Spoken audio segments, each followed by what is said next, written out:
What it do, what it do, what it do, and welcome back to another episode of the Weekly Wind Down, your favorite chat show hosted by yours truly, Jer Bear, aka Jeremiah Neal, aka the Pop Culture Maven, aka a coffee-licious queen, y'all. I have a question for the listeners. Are we afternoon latte drinkers? I typically take my caffeine way in the early hours of the morning, girl. But this afternoon latte vibe is definitely really cute, girl. It's giving me movie moment. It's giving Northeast baddie on a mission. And y'all already know that the mission is always to deliver that good to y'all. I hope everyone's week has been swell so far. Life has been amazing for me. It's been moving and grooving, girl. The spring has been springing. We already been talking about the allergies, but now, oh, I just love it.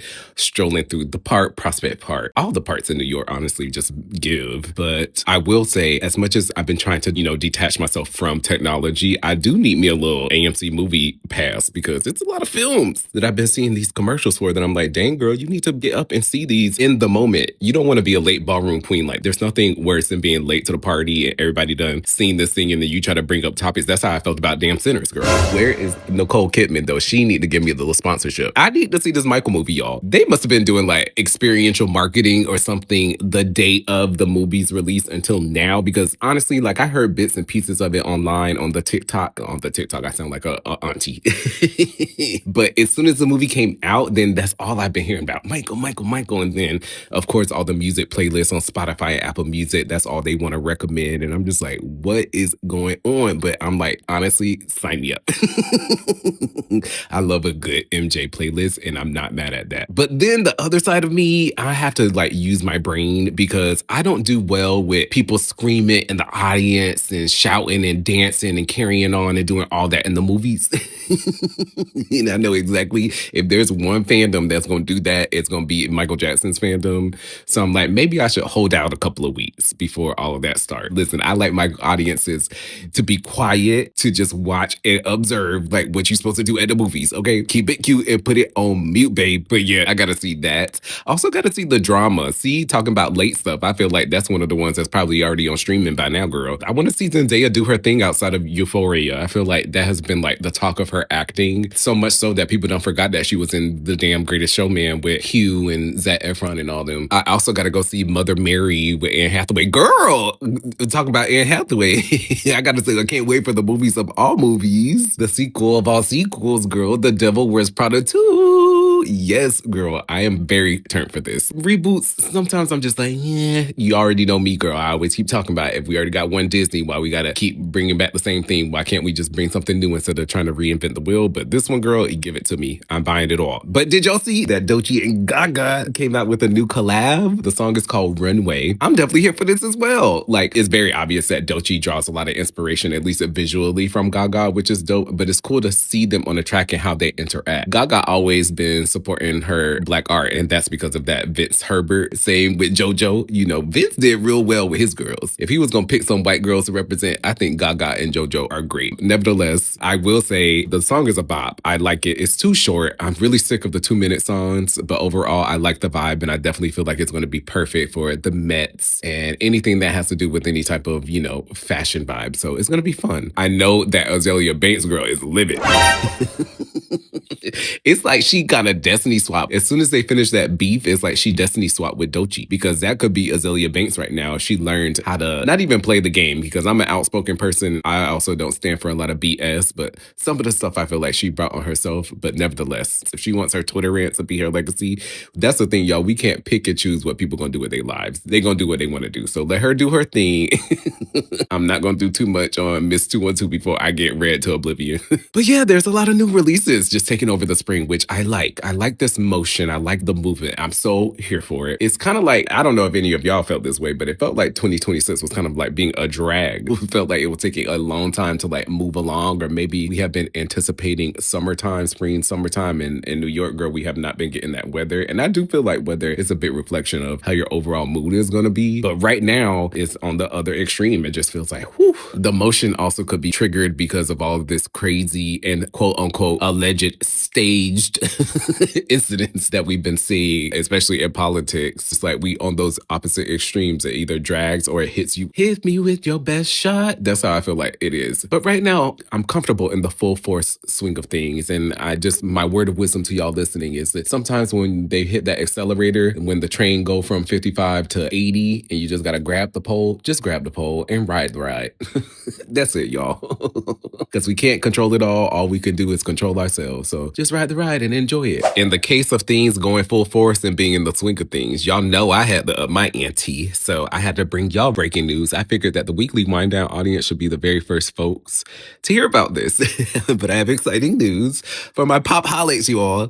Your girl is dropping a new web show on May 4th on YouTube. My show is called Here for the Mess, and I'm very, very nervous but excited for this. Now, I want to do some clarifications because you're like, what? You bring on another show? But unlike this amazing dominion that we set up here for the weekly wind down, where we're running through the sunflower fields and we're drinking our afternoon lattes and, everything is blissful because we're calm, cool, and collected. We're lighthearted over here, a little educational, just a little chit chat. Over on Here for the Mess, we're like walking into the netherworld of just chaos and madness and just messiness, which is something that I've been very avoidant of when I first moved here to New York, because I feel like if you're not on offense with that, it can control you and your spirit, and you can end up just being a cranky old lady because you're sitting there reading the shade room all day. So I've purposefully been avoiding that. But I'm starting to see that we need more level-headed people in the playing field talking about these topics, and then they are controlling the narrative of the opinions of a lot of people. And so I was like, well, what can I do to spread joy in my way,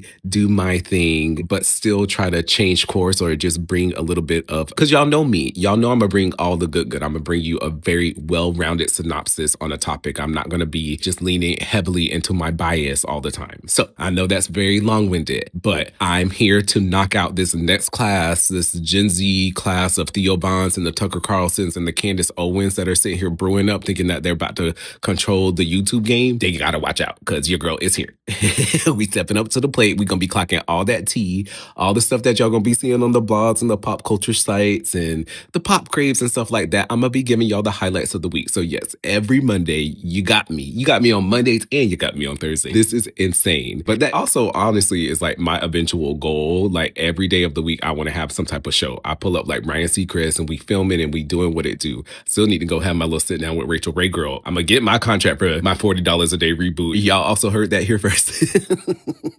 I am never letting that dream die out. But yes, cheers to new beginnings. And I really, really, really hope y'all love and support Here for the Mess. So yeah, go subscribe to that channel. But let's get into today's topic. So besides being the girl group connoisseur, y'all know me. Y'all know I know and love and obsessed with all girl groups. I also know my boy bands, y'all. Y'all know that too. I got to remind y'all. I'm also very happy that I found my confidence in the realization that I was also a part of one of the best of them to ever have come out. Okay. So shout out to my boys of Phase 5. Okay. Let me toot my own horn a little bit. But with my industry knowledge, I just want to present a few bands that I feel like could be carrying the torch of the legacy of what a modern boy band and a boy group could be. There's also that documentary that just came out, Boyband Confidential, that is discussing the testimonies of people dealing with Lou Pearlman and his weird self and a couple of other sleazy managers, because I saw Forever in Your Mind was also on the red carpet with Jamie, who also produced Living in the Moment for Phase 5. Jamie was an All for One who sings I Swear. And they had Lance Bass and stuff. And I'm like, what's going on with this? And I'm like, oh, it's another boy band documentary about how Lou Pearlman is so schemy and also was probably, I need to watch it to be honest, but it's probably going to flare up a lot of triggering memories. So that's why I've been a little avoidant on it. And I was like, let me turn all of these thoughts, as y'all can see me rambling, into a fun episode of, like I said, boy bands that I really feel that can be the next generation of expanding and augmenting the legacies of what we've known boy bands to do. So I'm going to go through a list of the groups. I'm going to introduce you to the members, some of my favorite songs by them. And I'm also going to do a little cool vibe where I'm going to pretend if I was their A&R, I was their manager. I'm going to give each of them the tidbit of advice that I would love to see for their future careers and help give them some overall guidance on how to navigate this new world of music and social media as a new age artist, especially because how everything is so intertwined now. It's not the same as it was in like the 90s when we talk about Backstreet, NSYNC, O-Town, all that. So yeah, y'all better get y'all little books ready because we about to have a little lesson.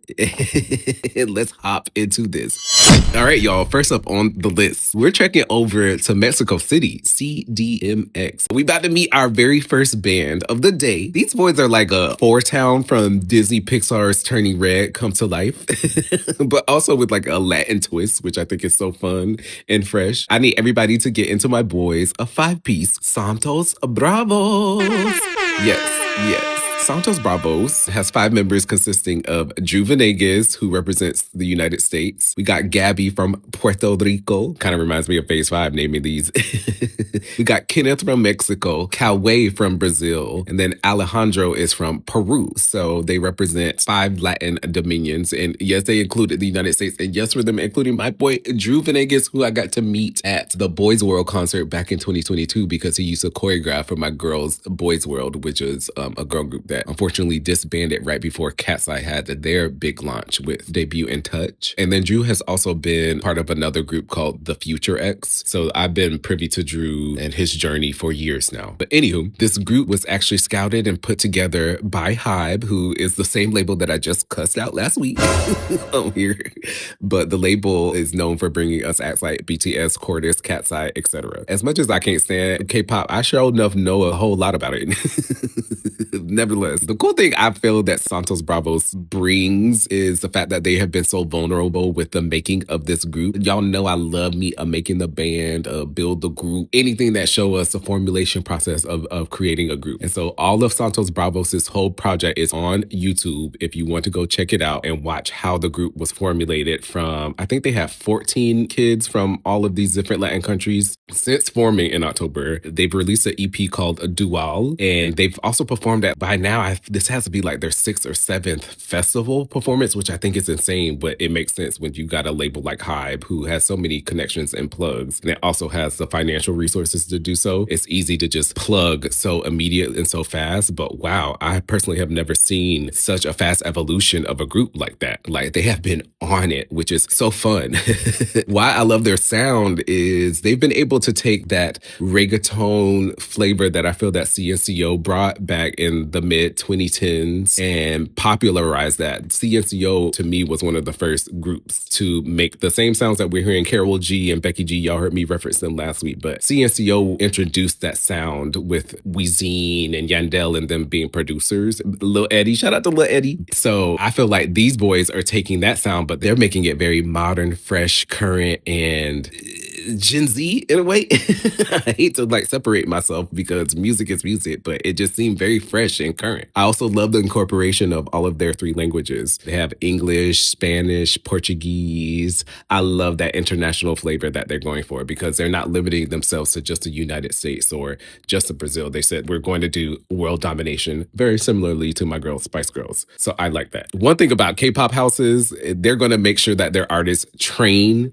So it's been very clear that they be in the dance studio every day. Like, they have been so slick with their choreography and very sharp and very cohesive on stage in comparison to how they started in their scouting era, which means that their team is really, really serious about discipline, which I love. And I feel like that's going to be one of their advantages in comparison to all the other groups that we talk about today. And vocally, I think they're also very stellar. I feel like Cauê, wow. Whew, I haven't heard that much power coming from like a lead vocalist from a group in a while. It's given JC Chazé from NSYNC, but more powerful than that, he has like such grit to his voice. I already see Jessica, their manager, and their whole team and the CDMX vibe, which is Hybe Latin America, which I think is so smart. Hybe is like doing what I feel like Simon Cowell wanted to do, which was to have little dabs in all of the music branches, Japan, Korea, Latin America, the United States. Like, they got little offices and headquarters everywhere, so they're just going to be cranking out these acts and groups all the time. It's crazy to me, but they mean business with these boys,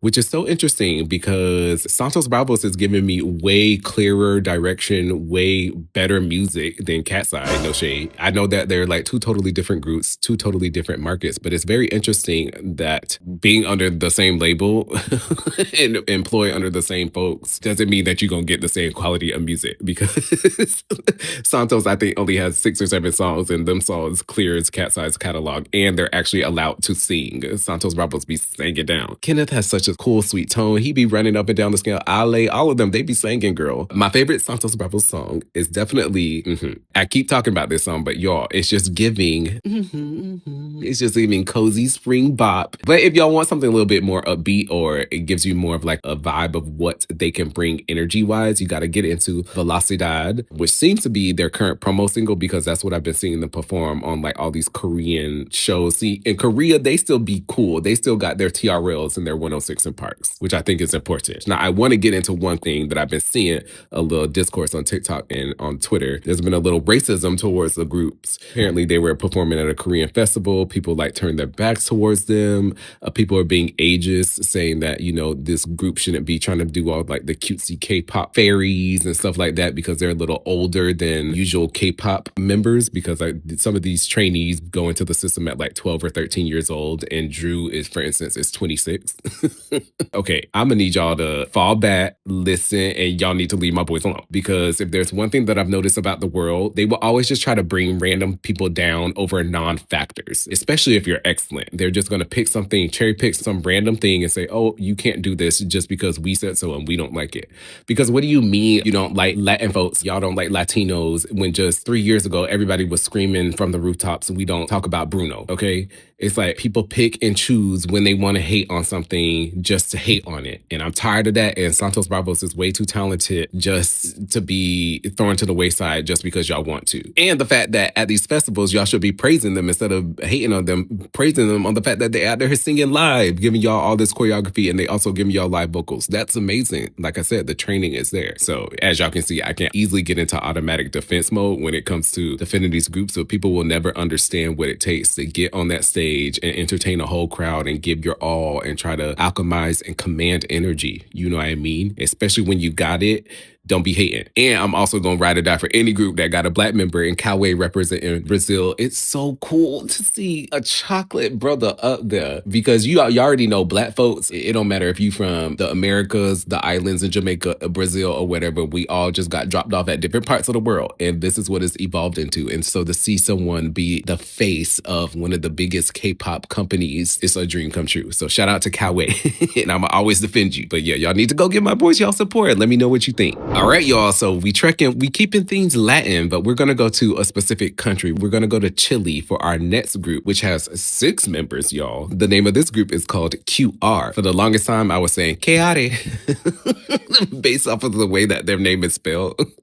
They got Jay, Aiden, Fabi, Ben, Seba, and Jamin. I hope I'm saying these names right. I'm sorry. I know they probably got some kind of cool Latin flair, but I actually found out about this group before I found out about Santos Bravos. First of all, since my RBD days, shout out to the Rebel Day, I've always been into like Latin pop and Latin pop artists since the mid 2000s. I always love just discovering vibes, and I'm the person that if I'm gonna get a random ad of a new group on YouTube, I'm gonna actually click the link and watch the new music video. And even when I was in Phase 5, there was another band that was out at the same time as us called Urban 5, because then there was I Am 5, and everybody wanted to have a damn 5 in their name, girl. But this group, they reminded me just like the Latin version of us, which I thought was so cool. And so now looking at QR, I'm like, oh my gosh, this is like Urban 5, but like the new version of them, which is so fun to watch. Like just the next class, just soaring and flying. The reason why I'm bringing this up, and I know this might sound weird, but it is so cool to see a boy band or a boy group where they let the members kind of thrive in their femininity. Like these guys are not sassy, they're not doing drag, they're not in heels or anything like that. But when I'm watching them do their choreography, it's like so cool to see them complete all of their movements with their hips. Like they're not afraid to like dig and use their shoulders and whip their heads. And I don't know, it's a really nice balance of feminine and masculine energies when they perform. And I honestly find it really hot.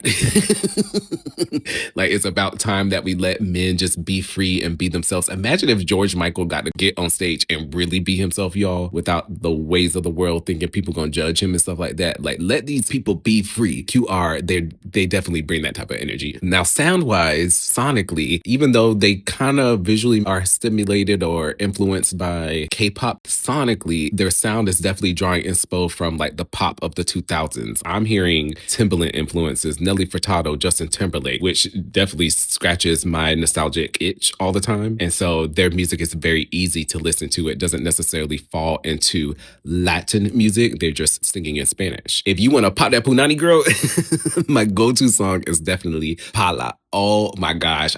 Anytime the beat comes on, I just want to dance. I love that. If you want more of that nostalgic feel that I was talking about, you definitely have to check out 1313, or maybe it's called 1313. What is that? Tracy. Yikes. But my wish for these boys is that I want to see them continue to push internationally, but I also feel like they could really do well here in the States. Like I could see them doing the Latin festivals in Texas, or California has a lot of those. I saw that a lot when I was living out there. But they could do, in a healthy way, the competition like NSYNC versus BSB, even though we all know that was orchestrated by Lou Pearlman. I could kind of see that with Santos Bravos and QR here in the States, which would be beneficial at the end of the day for all groups, because the more exposure that we get into groups, the more they become trendy, cool, and popular, and the more they stay in season. We always see this. There's a whole rise of a bunch of bands, and then all of a sudden the solo artists come back and they control the market for a good 8 to 10 years, and then the bands come back. But I like this wave where the bands can stay a little bit longer. I'm tired of the cycles of like 2 to 3 years and then nobody's interested in them anymore. So come on, QR. All right, y'all. We got to fly over the Atlantic. I think it's the Atlantic. Yeah, I was good at geography. Oh my goodness, y'all, over here just exposing myself. But we trekking over the Atlantic and using my Virgin Atlantic. We're going to the UK to meet our next group. This group is a 5-piece and their name is Absent Mind. So we got Alex, Connor, Ashton, shout out to Ashton, we love the blacks, Freddie, and Oscar. And I gotta say, I'm loving these names. First of all, I want to give them a shout out to their names, because you can't get much more British than this, girl. Like, all that is missing is a Oliver or a Thomas, obviously, and Jess. But no, it just gives me very British, which I think is so important. If we think of boy bands, we think of the Beatles. They were one of the first folks to bring mania. So it's cool to see this like classic yet modern vibe of that brewing right in front of our eyes. These guys have actually been slaying for a while. Like, I've been seeing them doing gigs with legends like Ollie Murs. Y'all know I love me some Ollie. I met Ollie on my 23rd birthday at the Grove, and the Sugar Babes. But the reason why I like this group is they give me, y'all know I was a really big fan of The Wanted back in the day, but it gives me like the same storyline of like how The Wanted was scouted out and put together and auditioned by Jane. I loved the vision of what that group was going for, and I feel like these guys can kind of carry that type of torch. It reminds me of The Wanted, Blue, Westlife, those type of boy groups where the vocals lead the aura of the band and not necessarily like the choreography and the gimmicks, which is quite refreshing because they know that they can sing, or that they have quality, or that they have their specific sound forming. Similarly to the girl group Say Now, they do give me like they met up at a school of the arts and said, we're going to be in a band together and we're going to rock this out. But I like it. Like I already said, shout out, they got a black member. Shout out to Ashton. I think that is so dope because y'all already know it's just a bet. This industry is really hard to sell blackness and something that is supposed to be mainstream in this way. But Ashton, he brings that heat. He's got great vocals, and he also has some stellar dance moves, which would be dope to see them incorporate into their future shows at some point. My favorite song of theirs is called Special. It just has a nice, easygoing groove. It's a song that you can, if you have like a morning playlist that you want to ease into the day with, kind of like those Pocket Full of Sunshines or feel good music, that's definitely a song that you can add to your playlist. My advice for these boys, I think that they should still keep doing school tours. It's so dope that they can be opening acts to a mainstream artist like Ollie Murs, but I feel like the real fandom connection and where you brew up those long-lasting tethers with their fans are going to be found more in the school tour routes. They said that they did over like 200 school tour shows, but they should continue. They should do a follow-up, catch up with those same girls that they performed to when they were in like grade 4. Well, maybe they're in grade 8 now. So just remind them in person, IRL, why these new fans should be investing, these absentees, I think that's a cool fandom name, but why they should be investing into these guys. And I also feel like I keep bringing up The Wanted, but they need a series like Wanted Wednesday. So every day The Wanted used to upload a vlog onto YouTube and just give us like a highlight of the week that they had. It could be them just rehearsing in their living room, or they had a promo shoot or they actually had shows and gigs. But I think with Absent Mind, if they just could focus on choosing a day of the week and they upload a vlog where we could really get to know their personalities a bit more, that could be a really huge selling factor as to why people would want to stay for the long haul instead of just hearing a song that they recognize from being played at their local Harrods. You know what I mean? Like, I want these boys to really get the recognition that they deserve from their well quality produced music. Shout out to my boys Absent Mind. I hope to see y'all at a show soon. I keep talking about I'm coming to the UK, y'all. It's coming sooner than we think. Dang, I miss the UK. Shout out to my UK listeners. I love y'all. All right, y'all. We flying out west. We're going to Los Angeles. Well, actually, we could have stayed in the UK because the show that these guys were on was filmed in the UK, which I thought was so interesting because usually we get these types of shows being based out of Los Angeles. But nevertheless, in LA, we're going to be going to hang out with Shade and Malik and Brad and Landon, also known as Cookies and Cream, also known as my boys with, what was the other name? Iconics. Oh, I'm so glad they didn't go with that. That gives America's Best Dance Crew no shade. But my boys, Soulidified. I'm pretty sure y'all have seen some type of clip of Soulidified on your social media at some point because these boys been singing down. But if you haven't seen the social media clips, and maybe you saw them on Netflix's show Building the Band, which they placed third place in. And the cool thing about this group is that they formed themselves. The concept of this show is folks were in these little boxes and they got the opportunity to go up and sing and based off of what they heard. So kind of like The Voice, folks could collaborate and figure out a band to be a part of. And then the bands formed where Kelly Rowland and the late Liam Payne were judges. They've been sizzling. They've been brewing. They already went on one tour, and I'm about to talk about their next upcoming tour, which I think is crazy because the show came out last summer. So it's only been about 8 or 9 months that they've been in the public spotlight together as a group. But they've been having a lot of industry buzz and a lot of cosigns from a lot of folks like Kalani, SZA has been reposting everybody, which I think is so important. That's what groups need. Like, I remember Phase 5 used to be singing at Stevie Mackey's house, and to hear someone like Amber Riley from Glee say that my group sounded great, that gives you fuel to want to go on and feel like, hey, we're supposed to keep fighting for this. And no matter the storms that you go through, you can still push through. And so I feel like that's what's going on with this group. Like, everybody is expecting them to just kind of like take over the world because they got the talent. They had the exposure from a big platform like Netflix, and they're waiting for the next thing. Well, we are the next thing, y'all. So I'm so glad that there are some high level industry folks that are trying to give them cosigns to have more of like, again, an everlasting or an internal impression on the music industry instead of just being some type of like gimmick that came from television. They actually just got signed to William Morris. So hopefully we'll be seeing more like solid opportunities come their way. I really love their sound because they are trying to stick with this heavy R&B flow, which is super, super fun. It's a vibe that I really, really wanted to push with Phase 5. But my favorite song of theirs is called What's Your Name? Tell me what's your name. Now, it's very clear that they have a very strong nostalgic tie, which is super dope, but I don't want them to get caught into a current that almost had flow taken under, which is sounding exactly like something that we already have. I don't want y'all to give me like a B-side of like a Usher's album when we already have like 5 of his albums on the back burner. Like, I want to hear what y'all are going to sound like as a 4-piece. But What's Your Name is definitely a bop. I already mentioned, but the boys are about to head on another tour. They're actually going on tour with Corbin Besson, who was from the boy band Why Don't We? I actually think this is smart because Corbin has like a really nice social media platform. That group has actually been really good. They were founded by doing streams on like YouNow and stuff like that. So they've been embedded into like the social stratosphere, which is important when trying to convert ticket sales. So it's cool that they got someone in that vibe. My only issue is we need more music from Soulidified to be selling these tickets. Like, it's really hard to sell a ticket when you only got 2 singles out. And I know they got more music brewing. I know they probably been recording so much, but they got to work on that in between time. Their social team has to come harder when it comes to satisfying the fans, because if they don't have these people like locked in, and if they don't have new covers coming out like every other day, people are going to forget about this group. And it sounds like sad, but in a way, because they have,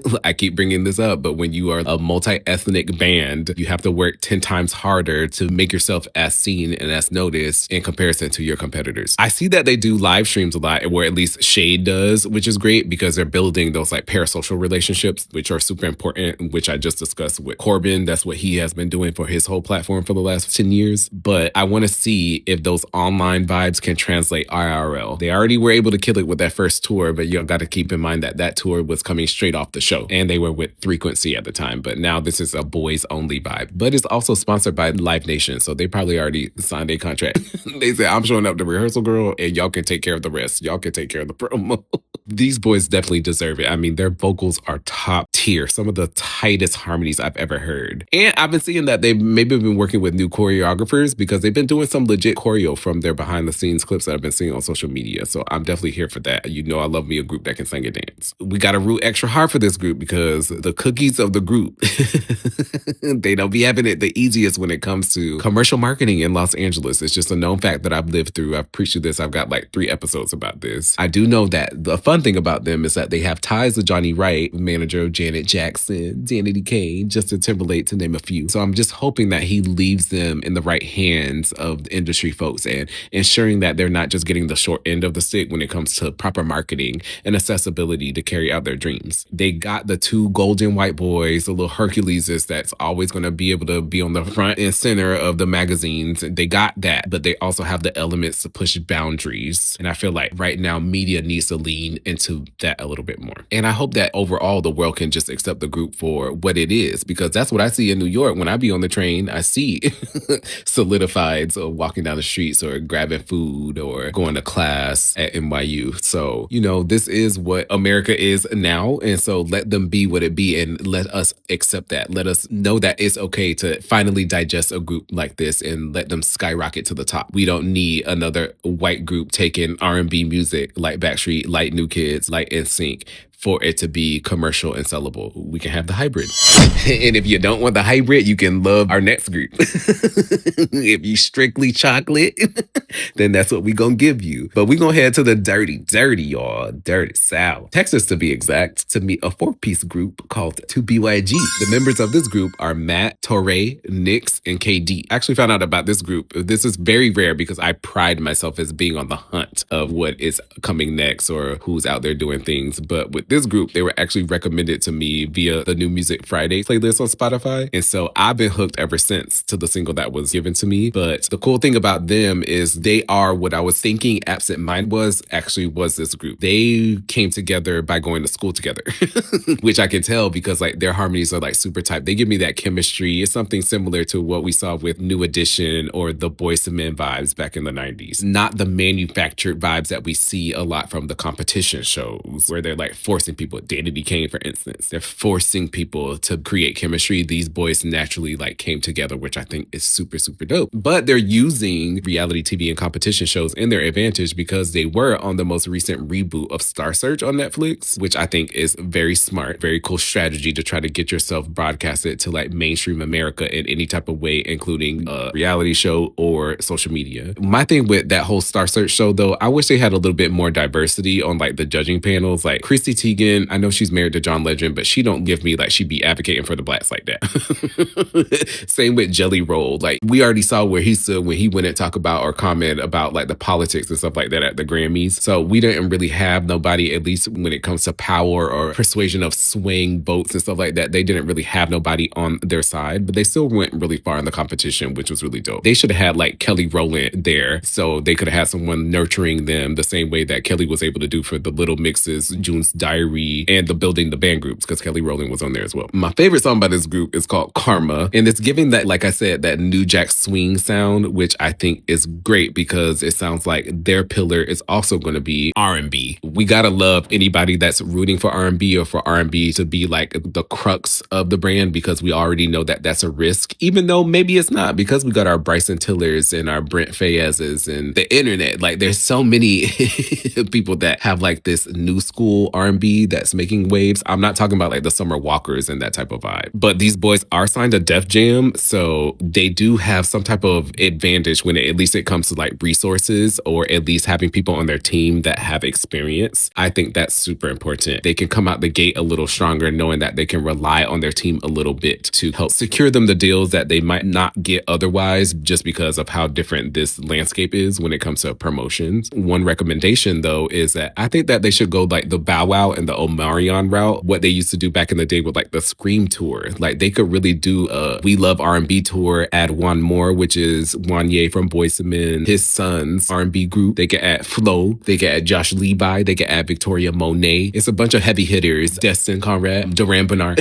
Like, listen, a lot of heavy hitters in R&B right now. And if we could like get something, maybe R&B Money, where is Tank? Where's Jay Valentine? They can sponsor that, the R&B Money Next Generation show. But I want these boys to be a part of that because they definitely are carrying on. When we talk about the legacy, it's very clear to them that R&B is foundational to music, especially American music. And I love that direction for them. I just want them to like take it to the next level. Or if we want to talk about taking it to the next level and they want to use that label Budget Girl, go ahead and open up for like a Bruno Mars. Okay, I feel like that would be a great parallel audience. So it's about just putting them or platforming them in the right places where the audience will actually want to digest the material. Sometimes putting them on a stage with like a Jelly Roll or somebody like that, girl, that's not going to do much for their spirits. So yeah, y'all better go check out Karma. Let me know what y'all think. Let me know if it makes you want to get up and dance because that's what it definitely does for me. All right, y'all, say it ain't so, dang.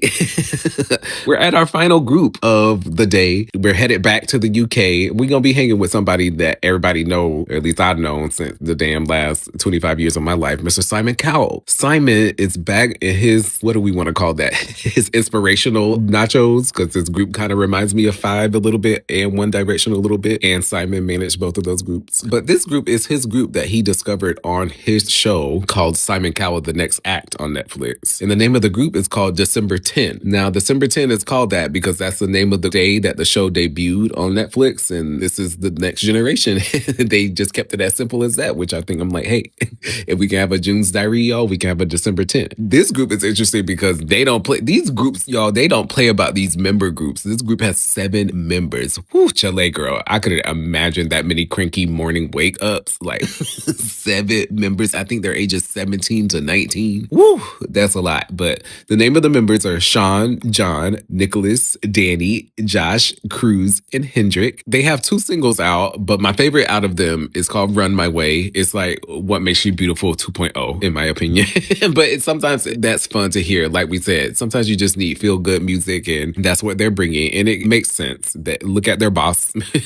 He has a formula. He knows how he wants to introduce folks. But we're going to talk about evolution in just a second. One thing I like about this group is they are taking that route of doing a bunch of group interviews, which I think is fun. That's like the fastest way for a fandom to get to gravitate to figure out who their favorite member is or what personality traits they like about certain folks. And the only way you can really do that is with the group interviews. It's something that I used to love about Fifth Harmony back in the day, sometimes even One Direction, but I know that Fifth Harmony had their show on Awesomeness TV. And so that's why I ended up loving that group, is because I felt like I could hang with them every day when they would upload a new episode or talk about like their favorite songs or their musical inspirations. So this group does that really, really well. Simon and their team has done a really good job at making sure that they've been on every single interview circuit. Anytime I log on to YouTube, it's a new December 10 interview. And I'm like, okay, they're really trying to push these boys. Also, I have 2 Black members as well. So imagine One Direction and then again, the modern version, y'all, One Direction, then they slapped on. John is giving me, he was a choir boy, but he gives me like the studious boy that loves to go to the choir room or the band room and just practice just because he loves music. And then we got Cruz, who was a part of the MJ experience on the West End, which is like London Broadway, I believe. So he's a little bit of like a show ham, but it's cool to see how diversity can start playing out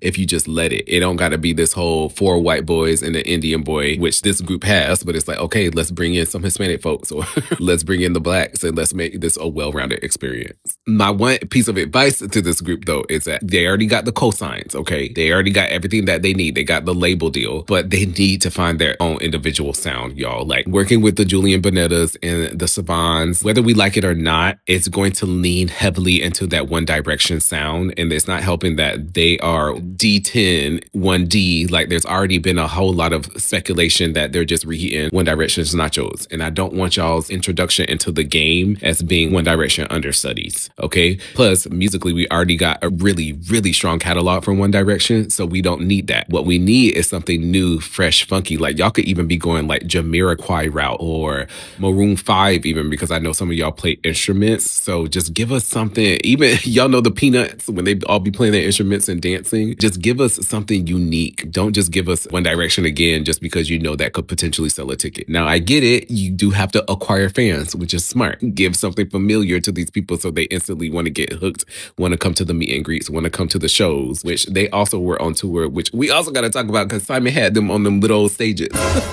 You got 7 members on a 5x5 foot stage. Y'all got the resources. Get them on bigger stages. Like, I see the formula of obtaining the crowd, but by the third EP, girl, I need to hear what the identity is, okay? And give me a song that is vocally arranged by John and Sean, who were choir boys, okay? I want to hear a cappella just as much as I want to hear maybe Nicholas or Hendrik on the guitar. Give us songwriting sessions. Give us something that shows y'all's involvement in the musical creation process instead of just pulling up to a songwriter's house in Nashville and saying, oh, I recorded my line and it's done. Because that's how you're going to actually become the next 1D, is by evolving into your sound eventually, instead of depending like a name like Simon Cowell to get you through doors. I also want them to be able to focus on building their bond as a brotherhood. Like, there was a really weird, awkward moment in the reality show documentary where Nicholas was like, oh, this could be a cool opportunity, but I'm also very excited to go solo. And it's like, if your intention ain't to be in the group for a good 7 to 10 years, which I know that's what your contract for, because look how he did One Direction, look how he did Little Mix.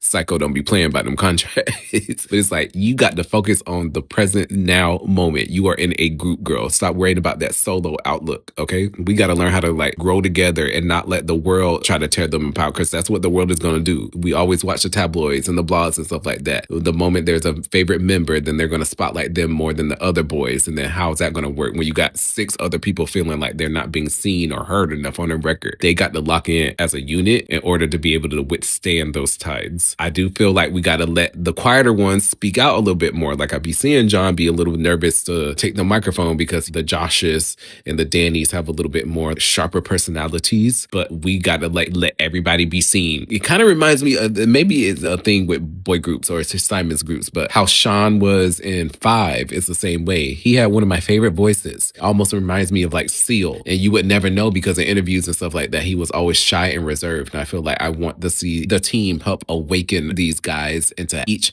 having their own individual personalities to the likeness where they could be just as marketable as the Spice Girls, a group that Simon actually passed up. See, even the best of the best still make mistakes, y'all, because Simon Cowell passed up on the Spice Girls. Girl, like, how could you do that? How could you not see the vision? But yeah, I just hope that the group and their management team just knows how to like just balance all their energies out, so we don't have this moment where someone feels overwhelmed or feels left out or lonely to the point where they exhaust themselves or they have to go on hiatus or exit the group just because they feel overwhelmed. Like, I just don't want to see that route. I want everybody to be able to ride it out for once. So yeah, shout out to my boys Z10. Y'all, we did have some honorable mentions. There's a group, Full Circle Boys. Oh my gosh, if y'all like choreography and y'all like sophistication, these guys are really talented. Dear Alice is another group using that formula, 4 white boys and Asian.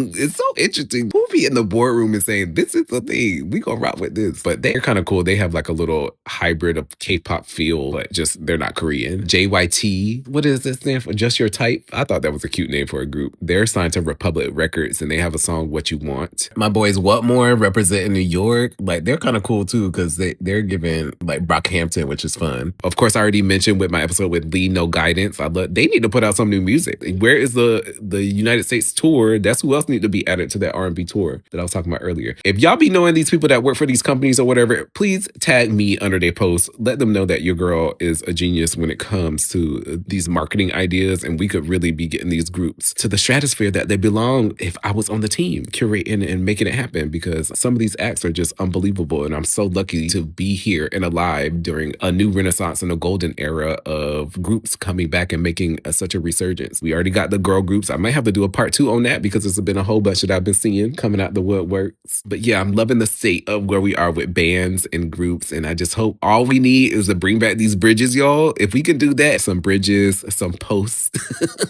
and the harmonies, I think we're going to be good, y'all. We might make it to 2030 with a whole bunch of groups. We might not have to worry about these solo acts dominating for forever and ever and ever. Forever, ever. Anywho, y'all, if y'all made it this far, y'all some real ones. I appreciate y'all for listening in. I hope y'all really, really, really enjoy the rest of the week. Let me know what y'all get into in the comments. Please share, subscribe. And yeah, I'll check in with y'all next week. This has been your host, Jerry Barrett. Holla!